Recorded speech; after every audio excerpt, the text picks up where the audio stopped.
이번에 뭐 조금 더 순도가 높아졌다? 이런 순도가 표현이 높아졌다. 적절할지 모르겠습니다만 윤석열 대통령과의 뭐 인간적인 신의 관계라든가 뭐 또 사법 체계에 대한 위기를 주장하는 사람들도 많거든요. 특히 김기현 전 대표나 나경원 의원 같은 경우에는 모두 판사 출신이에요. 예. 판사 출신이기 때문에 지금 집행되는 영장이 불법적으로 진행되고 있다라는 데 대한 문제 제기를 크게 하고 있는 겁니다. 저분들은 법적으로 판단을 해서 이거 분명히 문제가 있다 이런 네. 판단을 한 거 아니냐 이겁니까? 사실 이분들이 정말 윤석열 대통령이 아무 잘못이 없거나 여기서 회생할 수 있다고 생각해서 그런다기보다는 예. 그 강성 지지층이나 당원들의 여론을 의식해서 예. 저런 반응을 하는 것 같고 저기 참여한 분들의 지역구나 그동안의 정치 이력을 보면 예. 대체로 이제 그럴 만한 그런 스토리들이 있거든요.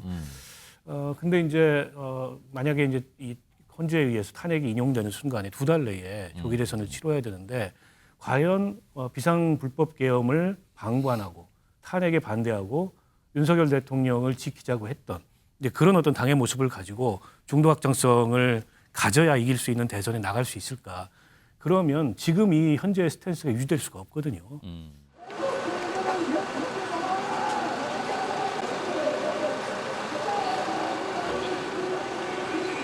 공수처와 국가수사본부는 불법 체포영장 집행을 즉각 중단할 것을 촉구합니다.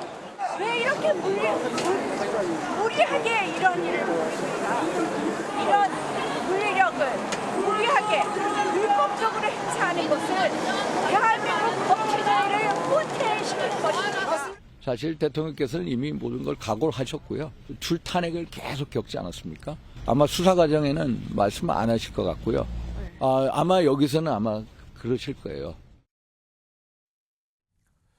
자, 정광재 네. 국민의힘 대변인. 오늘 이 체포영장 2차 집행 때는 35명, 30명 좀 넘어가는 국민의 의원들이 체포영장 집행에 반발하고 비판하고 반대하는 그런 목소리를 냈는데 앞서서 지난 3일 1차 체포영장 집행 때는 국민의힘 의원이 뭐 지역구 의원 비례대표 합치면 44명 이렇게 좀 알려졌는데 네. 조금 한 10명가량이 줄었네요, 오늘은요. 이거는 글쎄 이거 숫자를 의미 부여할 수 있는지 모르겠지만 좀 어떻게 봐야 될까요? 그래서 저는 이번에 뭐 조금 더 순도가 높아졌다? 이런 순도가 표현이 높아졌다. 적절할지 모르겠습니다만 윤석열 대통령과의 뭐 인간적인 신의 관계라든가 뭐 또 사법 체계에 대한 위기를 주장하는 사람들도 많거든요. 특히 김기현 전 대표나 나경원 의원 같은 경우에는 모두 판사 출신이에요. 예. 판사 출신이기 때문에 지금 집행되는 영장이 불법적으로 진행되고 있다라는 데 대한 문제 제기를 크게 하고 있는 겁니다. 저분들은 법적으로 판단을 해서 이거 분명히 문제가 있다 이런 네. 판단을 한 거 아니냐 이겁니까? 사실 김기현 전 대표나 나경원 의원은 윤석열 대통령과 이른바 찐윤이라고 하기에는 뭐 불편한 관계도 좀 연출됐었잖아요. 2023년 당대표를 뽑는 과정에서 나경원 의원 같은 경우에는 이른바 윤심이 작용하면서 후보로 뛰지도 못했고 예. 김기현 전 대표도 조금 좀 원만하지 않은 관계로 예. 당대표직을 그만두게 됐었기 때문에 이걸 뭐 윤석열 대통령에 대한 개인적 신의로 완전히 보기는 어렵다고 보고요. 예. 본인들이 그 자리에서 주장했던 게 그겁니다. 본인도 판사였지만 영장이 집행되는 과정에서는 흠결이 없어야 하는데 더군다나 이것은 전대미문의 사상 초유의 사건이잖아요. 현직 예. 대통령에 대한 체포영장 집행. 그러니까 그런 과정들에 대한 문제 제기를 하기 위해서 모인 분들이다. 그러나 이 45명에서 35명을 준 건 그래도 지난번에 갔었던 것과 또 하나는 지도부가 거기에 나간 것에 대해서 아주 달가워했던 것 같지는 않기 약간 때문에 뭐 개인적인 차원에서 갔다는 설명도 나왔었죠. 그런 영향도 있었을 것이라고 판단합니다. 시간이 워낙 또 오늘은 그때보다 일러서 뭐 그런 것도 작용을 했는지는 모르겠습니다만 이런 가운데요. 오늘 관저 앞에 모였던 이 국민의 의원들 중에 일부가 윤석열 대통령을 만났다고 하죠. 만나서 무슨 얘기를 건넸다고 하는 내용이 좀 알려져요. 화면으로 좀 보겠습니다. 국민의힘 의원들 대통령 관저로 모였습니다. 근데 윤석열 대통령이 의원들 일부를 만났는데 미안하다, 고생한다, 당을 잘 부탁한다. 미안하다는 얘기를 먼저 했다고 그러거든요. 박원석 전 의원이 미안하다. 글쎄 어떤 의미일까요? 글쎄 어떤 의미의 미안함을 표현하신 건지 모르겠는데 미안해야 하는 게 맞죠. 사실은 지금 국민의힘이라는 어떻게 보면 이 여당이 그동안에도 수직적 당청 관계에서 여러 가지 논란이 많았는데 이번에 저런 난데없는 그 비상계엄을 하고 내란 혐의를 받고 그로 인해서 여당마저 지금 쑥대밭이 된 상황이지 않습니까? 그럼에도 불구하고 여당 의원들을 저렇게 만나자고 한 건 결국 지금 윤 대통령은 갈수록 고립무원 상황인데 예. 그나마 이제 핵심 지지층이나 여당의 그러니까 원내의 의원들이 일부라도 이제 본인 곁에서 좀 지켜줘야 예. 어떻게 본인이 버틸 수 있는 힘이 있기 때문에 그런 걸 의식해서 저렇게 이제 접촉을 한 게 아닌가 싶고요. 근데 지금 국민의힘도 잘 생각을 하셔야 되는 게 그 위헌 불법적인 비상계엄을 방관하고 탄핵에 반대하고 또 지금도 저렇게 관제 앞에 가서 윤 대통령을 지키자 이런 의원들 숫자가 상당한 거예요. 예. 근데 이분들이 정말 윤석열 대통령이 아무 잘못이 없거나 여기서 회생할 수 있다고 생각해서 그런다기보다는 예. 그 강성 지지층이나 당원들의 여론을 의식해서 예. 저런 반응을 하는 것 같고 저기 참여한 분들의 지역구나 그동안의 정치 이력을 보면 예. 대체로 이제 그럴 만한 그런 스토리들이 있거든요.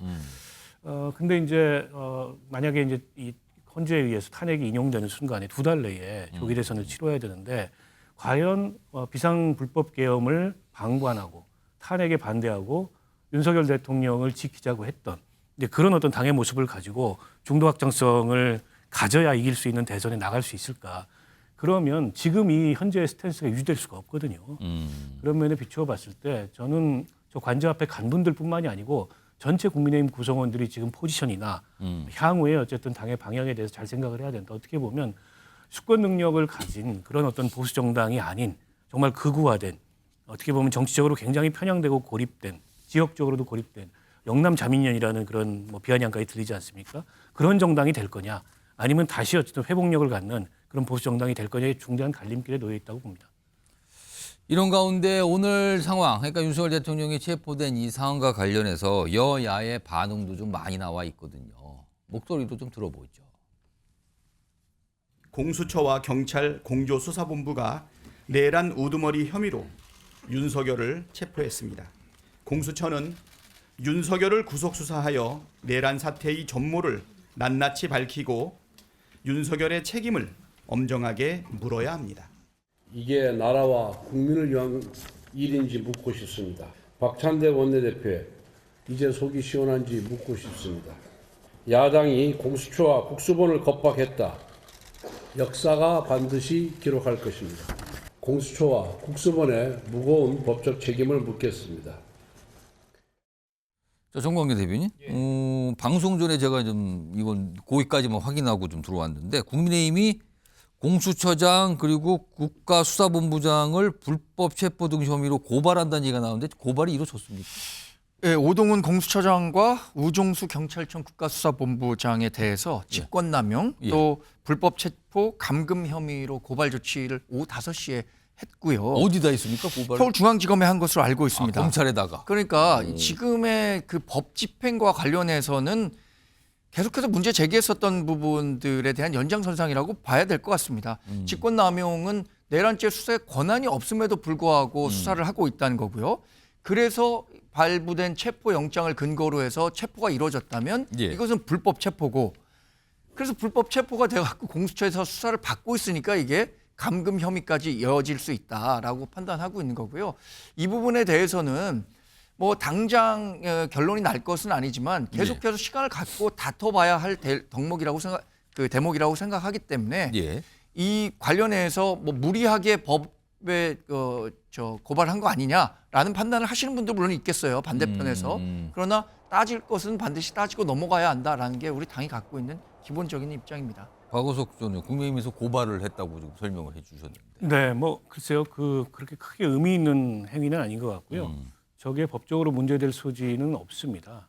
어쨌든 법원이 발부한 영장에 의해서 이루어진 행위이기 때문에 그걸 가지고 뭐 고발을 한다 그래서 법적으로 문제될 가능성은 없는데 일종의 이제 정치적 이 프레임을 강화하기 위해서 지지층도 보고 있고 예. 당내 결속도 유지해야 되고 그런 게 아닌가 싶은데 제가 거듭 말씀드리지만 현재 스탠스를 얼마나 유지할 수 있겠냐.